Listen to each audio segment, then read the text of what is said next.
level skilled things like a therapist. I can't really show you on the thing, that you could do to do some strengthening things with it. But just building even some awareness around the mouth helps sometimes too. I don't know if you have like those, they make the teethers that vibrate. I don't know if you've ever seen those ones where. I've seen them. I don't have one though.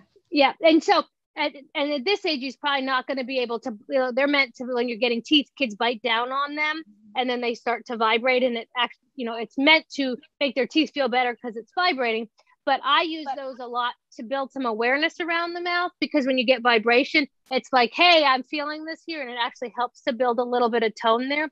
So what you can do, the same thing is you can squeeze it. Like, so if you would squeeze part of it, like they have the ones that look like a star. I've seen a bunch of different shaped ones. It will vibrate, and they're meant to be in their mouth. So you can kind of touch it around his mouth, put it on his tongue a little bit if it's sticking out, to kind of give some input and some more awareness to there. Okay. And that can help. And that's a really good precursor to when it's going to be time to start introducing food when he gets a little bit older. Because that's a really important step, and you want to take food carefully with our guys with low tone in their mouth for lots of reasons. Thank you. Hello. Hello.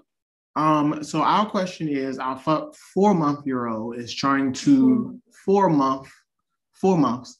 He's trying to, we're trying to teach him like tummy time, but every time he does it, he balls his hands up. Any suggestions on how to get him to keep his hands open? Kind of what you were talking about earlier, like literally like he will try to sit up on like his fist. Okay. And that's really common at this age. And it's okay. One of the things that you can do to encourage the open hand position is really to offer something for the hand. So maybe around this age is for our guys, probably when they're really going to start reaching, like, and they see something and they want it. And that's not going to happen yet in tummy time though, because, he's just doing that. He's not up, pushing up, his head is not up. So I would practice the skill of having an open hand at different times. So, offering the toys so that real slow that he could reach his hand out and open his hand to grab it and pull it, separate from doing the tummy time. It's really okay that his hands are going to be balled up in the beginning like that. I wouldn't expect to be pushing up flat hands yet. That'll come. And especially if he wants to pick up his little head, he's going to be using every muscle in his body to try to make that happen. And so a lot of times you get that overflow that they're going to be grasping their hands and pushing up at the same time. So that's okay and very normal. Okay. At that time, it's fine to be pushing up with open hands. You're going to see the most open hand when he's exploring toys. Offer lots of different rattles, textures, blankies, things like that, so he can grab them. Okay, thank you. Is it normal for him to stare at his hand? Is it normal for him to stare? So he will hold his hand out like this and stare at it. Yeah. Oh, yeah. Very, very, very common at this age. Yep. Absolutely. All babies do that. For sure. Because think about it. I mean, they don't have any body awareness yet. He probably doesn't even know that's his hand, right? So that's the first thing. And the fact that he's looking at his hand is awesome, because he's got awareness of that. Because the next step after that is to be able to use that hand that he's looking at to reach and grasp something. So I don't know if you have one of, like those play mats you can lay on the floor, and then it has like the arch with the dangly things. That's great. Something like that. And here's another tip about those that I found. And some of these things, I never really thought about like body size, like with our children, sometimes that they're smaller, or they have smaller, shorter arms or legs. I didn't think about that part till I had my own Ren, and she really is very short. That when I had the thing with the dangly, there's no way when she was ready to reach for things, could she reach that far distance to touch them. Her arms were not longer than as other kids to do that. And you can buy, they're just plastic interlocking links that aren't all the way through. They're oval and they hook together. Now it doesn't exist, but I remember I bought a pack of them at Babies R Us. but you can buy them on Amazon and things like that. I think I got rid of mine, or I would show you. And if anybody's ever really interested, yes, perfect. That's exactly it. So you could take the little toys that dangle from there, because they usually come off so you can clean them and wash them. You can extend it down with more of those. So the toy is only like this far from his hands. So all he has to do is lift it a little bit to bat it. And then as he's getting better, then you just shorten it and take more links off. But that's a great way to be able to do that, because otherwise, I think sometimes those toys just don't necessarily work as well for us. But I've used those links for so many different things. The other one where you're not quite at yet with 4 months old, but getting there, is, when babies are on their back, eventually they're going to, when we follow typical development, and this part is hard because of that, their low tummy, they don't have very strong tummy muscles. But one of the things that, babies do is they curl up like this and they grab their feet and they play with their toes in their back. They put them in their mouth. That doesn't necessarily always happen when you have low tone. But once again, really important part of development. So the same thing, I have taken those links and they fit great on a little baby's ankle too, right? And mine were a little small. Yours were like shaped. So just make sure that it's not uncomfortable for your baby's feet. But if you put a few on here, then they grab, here, pretend like the shoelaces or that. Then they grab that and they pull their feet up that way. And by using their hands, pulling their feet up, that helps to build those tummy muscles and get that normal kind of movement in there. But that's a really crucial part of development, to build the tummy muscles. And it also helps when you're getting ready to roll, because you use your legs to roll, you bend them, that all kind of goes together. But I'm glad you showed those links, because I use them for everything. And they're great also to attach something if you're at, your toy to the stroller and then they throw it and it doesn't fall on the floor. There's lots of uses for those links. Thank you. You're welcome. You can, give them a set so they have one in each hand. So they're using both hands when they're trying to use two hands. Great toy and not expensive. You can use those for a long, long time. Good question. Anybody else have something specific, or just tell me where your child's kind of what they're working on? We do have a question. Sure. How is there a way to know if he has a low muscle tone, or is it just like developmental? We'll just find out at some point, or. Well, I can pretty much say if you have Down syndrome, that's like one of the markers of Down syndrome, is that you have low muscle tone. So it would be highly unusual if that wasn't something that we're dealing with. And how old's your child? It's gonna be 2 months in a couple of weeks. Okay. Has he ever worked with a therapist, or have you enrolled in the early intervention program or anything? We are in the like early intervention program, yes. Okay, because that's something that they will be able to help you with. And I think it's a little different now in the world of COVID, right? Is it still, will they see you in person, or is it all? It's all like this. Yeah. And hopefully that will be changing very soon, but they'll be able to do a physical therapy evaluation and be able to tell you exactly what that is. But low muscle tone is, where it takes us a lot more effort and energy to be able to move our body and to be able to use those muscles. And so that's why skills typically take a little bit longer to get when we have Down syndrome, because it takes that much more effort to be able to use your muscles, and we have to strengthen them before. So that goes into being able to hold your head up, being able to, push up on your arms. And even with therapy gets way, way better, but it's probably not going to it's always going to be something of concern, a little bit. You can see that. But it'll get much, much, much better and to the functional range with therapy. And it's great that you're enrolled in early intervention. That's the best thing you can do. The earlier you start with things, the better. That can be really, really helpful. Okay, thank you. I have a question. Sure.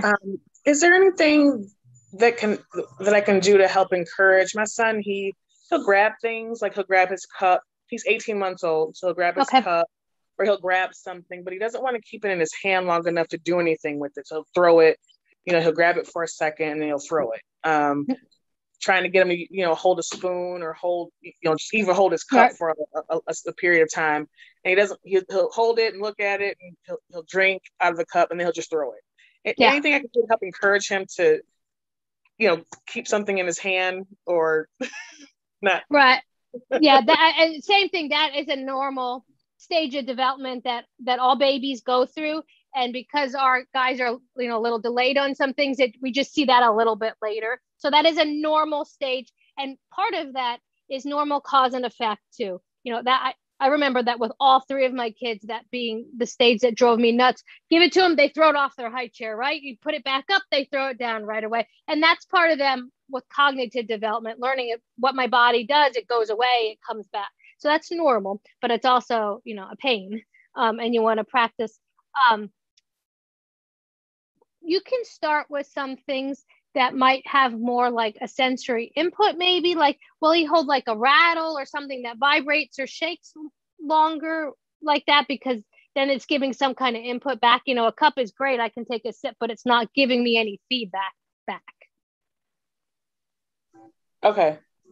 Yeah. Okay. Thank you. Yeah. Or, even a toy that has buttons that you can push, something that would kind of make the attention last a little bit longer, but that it is a phase, and it will go away with it. Definitely. But just keep trying, and it's okay if they take one bite with a spoon and they put it down. Just put the spoon back in the bowl and do it over and over and over. Totally okay and normal. And the fact that he wants to hold those things and trying is fantastic. So that first step is already started. Great. Thank you. You're welcome. I was going to say, speaking of the cup, our daughter has been working with a 360 cup to try to intake liquids. She is on a G tube. So, and she does see feeding therapy once a week as well. So she's been working with that, and she's starting to hold it, but she'll just kind of bend down to reach for it. She isn't to the lifting stage yet. So just any encouragement there. And then kind of second question, when we're holding it for her, she tends to, tilt her head way back. So is it, we're trying to keep her head more of a straight, like what should we be doing there? When you're drinking from the cup, are you sitting in the high chair with like the straps on and all that? So you never have that. She doesn't have the straps on. She's in the high chair, but not strapped. I would try using some of the straps, because those will help keep the body in a really good position. In order to eat or drink, you really do need to be in that type of position. Does your high chair recline at all, or does it stay straight up? Yeah. Yep. It'll recline. And so you could even tip it back kind of to like where you would think your head should go when you're going to drink. And then she doesn't have to go so far back with that.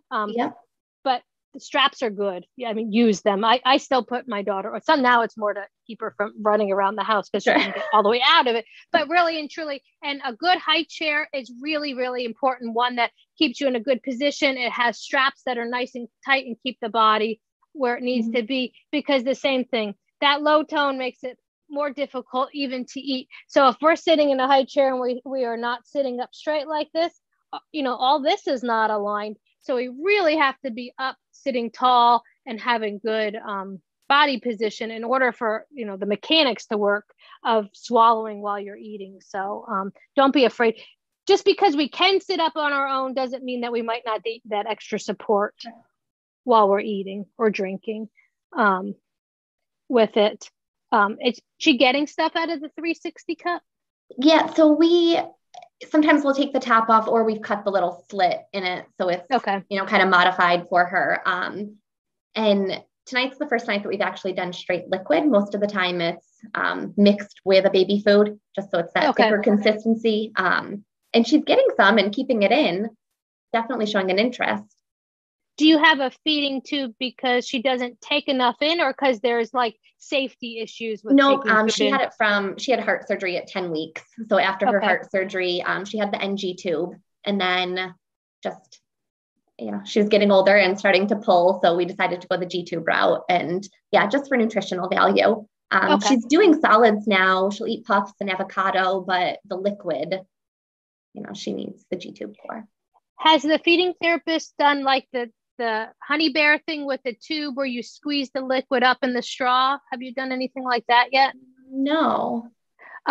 This is prime time to be trying a straw. And you might want to ask that, or it's, and because drinking from a straw is one of the best things that we can do for our guys, because think about when you take a sip of liquid and you pucker up your lips, all that tone you're using in your mouth. And also the nice thing about a straw too is, like you said, you have to tip your head back with the cup. And sippy cups, right? We tip our head way, or we do, little kids tip their head way back. When was the last time you took a cup of water and you did that? Have you ever done that as an adult? That's not normal cup drinking, right? So if you learn that pattern first, well, it makes it really difficult to switch over drinking from an open cup, because they're going to do that, right? But straws, we all drink from straws, and that also will help when the other parent was talking about the tongue hanging out of the mouth. When we use the straw, you can't drink with your tongue hanging out, so that also helps to build that strength. But there is more than one way, but feeding therapists all the time, they call it the Honey Bear cup, because they're really made out of honey, like you get the honey in there, because you can squeeze it. And there's other cups like that too. So it has a clear straw that, that's flexible, like a piece of tubing, so that you can squeeze it all the way to the tippy top. And all they have to do is a little squeeze or a little suck to get it in there. The other way works too. Like if you would put a straw in water and put your finger on the top. Yeah, we've done that. Yes. And then instead of dripping it into her mouth, you put it right there and wait till a little suck comes, then you let go. Mm-hmm. But that's a way to start to activate that. But you really can start to introduce, if you're already doing some kind of liquid like milk or breast milk or something by mouth, or formula, at 6 months of age, kids can start to drink from a straw. That absolutely, kids that that have more typical development, that same thing. But when you look at a straw cup to go and buy one, you'll always see on it like 3 years plus or whatever. That's because it has little parts. It does not mean that it was meant for kids older than that. And especially if you have a child who is either breastfeeding or drinking from a bottle and they're already sucking, that's the same motion you use with a straw. If you wait till after you're done with the bottle and you use another cup and then you go back to introduce the straw, you lost that sucking, and they don't remember how to do that. And we're running out of, well, we're past time, but I want to say one more thing about straw cups, because this is super important too. We have sippy cups, and we have sippy cups, all sorts of different ones, and they have like the little hard little plastic piece, and you tip your head and it comes out. They have the ones that most of them are no spill. Sippy cups were actually developed for you, the parents, not for kids. Like the companies who make them and advertise them made them with parents in mind, so you can give them a cup of juice and they can walk around the house and not get juice on your furniture. It had nothing to do with development of children and how their mouth works. So that's where sippy cups came from. So honestly, you can do it without ever touching a sippy cup. Once I learned that as a feeding therapist a million years ago, I tell that to every new parent. That's my gift I give to every new parent, is straw cups with instructions. So when you get to there at 6 to 9 months, or whenever you start to do that, straw cups are great. But if you have to use a sippy, I'm not saying don't, but if you know that ahead of time, it's great. And if you already have a therapist, ask them about it. Does anybody have any other questions for tonight? Or I think we're going to be out of time, and you can think of your questions for next week.